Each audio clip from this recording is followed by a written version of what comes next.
Parents have been waiting for an indication from the Department of Basic Education about when schools will reopen. The Minister, Angie Botshega, has been engaged in extensive discussions with various groups on just how to go about what's going to be a massive undertaking. Many factors to consider. Faranaaz Veriava is the head of the Equal Rights Programme at the Equal Education Rights Programme at Section 27. She joins us now. Faranaaz, good evening to you. We know only two provinces at the moment, Gauteng and the Western Cape, actually have the ability to properly sanitise their schools.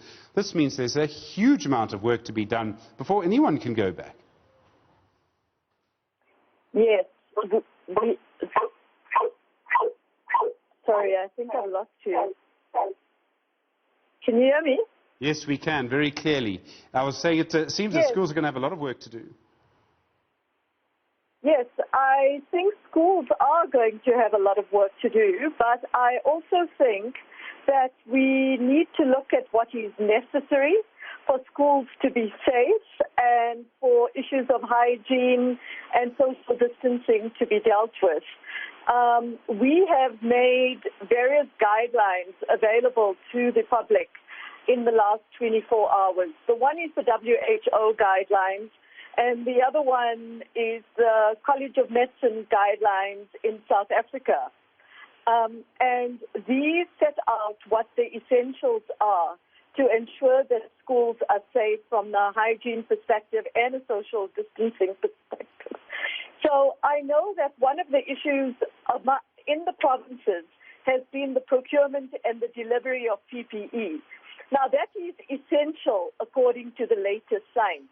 The extent to which schools have to be totally sanitized before learners get back into the school environment, I think we need to think about that a little bit more carefully, because as far as we know, the schools have been closed. The virus hasn't had a chance to enter the school.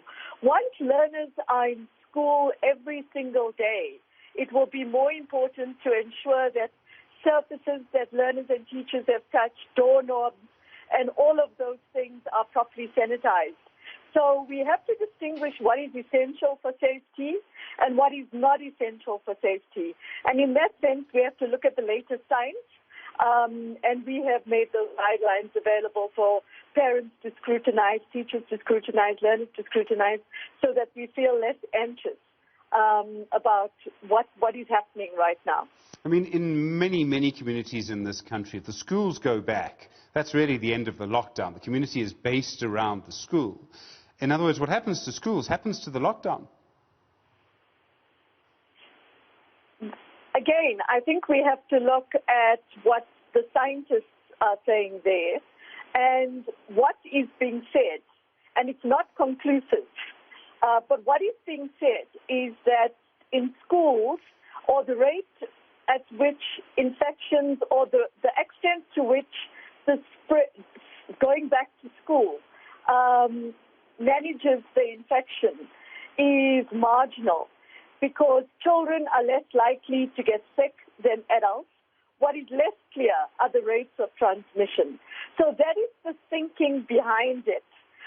But at the same time, as much as they are saying that, they are saying we have to implement hygiene and social distancing measures there to prevent the spread of infection.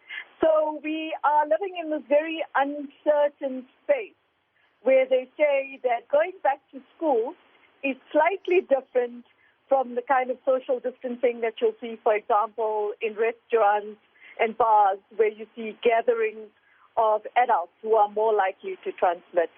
But as everything about coronavirus, nothing is certain. We're likely to see some provinces being able to move quite quickly. If 8 provinces are ready to go back to school and one is not, what should we do? You know, it's very hard to say what should happen in that context. On the one hand, we know that the provinces that are more likely to be ready from the perspective of having the proper measures in place would be the Western Cape and Gauteng. On the other hand, these are also the hot spots. And as we know, the learners in the poorer provinces are the ones that are also the provinces that are less likely to be ready. But these are also the provinces where learners are struggling with remote learning. And these are also provinces where learners have historically fallen behind in terms of learner outcomes because of lack of resources at these schools.